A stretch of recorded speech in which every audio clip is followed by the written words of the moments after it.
Ku Lwokubiri wiiki eno Pulezidenti Museveni yalagidde Yunivasite Makerere okuggalwawo nga kyaddiridde abasomesa okwediima ssaako abayizi okwekalakasa. Kati Pulezidenti Museveni agamba nti gavumenti ye tegenda kukkiriza empisa nsirufu ng'ezo ezalagiddwa abayizi n'abasomesa Makerere. Now, when you have got people who have got an attitude of, if you don't do this today, I am going to Okwedima. That's not a good way. That's not a good way.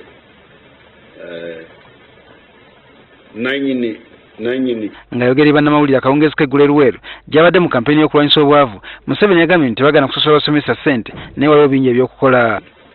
And since the teachers were not teaching and they were given an ultimatum to go back and they said they wouldn't, we are to close the university and really take decisive action now. And I want to tell you that we are not going to tolerate this type of indiscipline anymore. Finished. This is Kisanja Wapona Mchezo, you remember? You cannot have somebody okutuga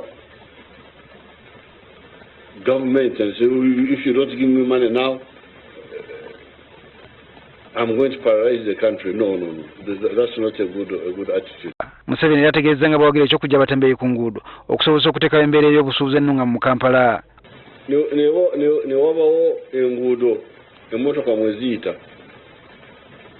Ne wabawo pavements abatalina mmotoka we bayita n'ebigere.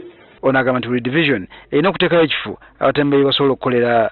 Buli division balina okuteekamu ab'ebyuma we bakolera, abalongoosa emmere gye bakolera, okuteekamu obutale. Museveni era atangazizza ku ky'okwalulira ekidomola ky'amazzi ku ggaali afukirira ebirime ng'ali e Luweero, n'agamba nti yali agezaako okutegeeza abantu nga bwe basobola okukozesa ebitono bye balina okulaba nga ebirime byabwe tebikalya ku misiri. Irrigation as opposed to only rain-fed agriculture.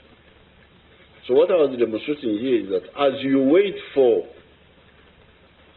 the mechanized form of irrigation, use the manual, but make sure that your crops don't die. Ku kya banka enkulu okweddiza emirimu gya Crane Bank, Museveni agamba nti buvunaanyizibwa bwa banka eno bw'atayagala kuyingirira. I have actually not talked to Museveni since that time started. I think we could go and ask him, why did you declare this person dead? Because you are still breathing. So that he tells you, because I've also not had time to ask him. But it is their job, it is the job of the Bank of Uganda. Banka enkulu yasalawo okuddukanya Crane Bank oluvannyuma lw'okukizuula nti eri mu matiga ga byansimbi.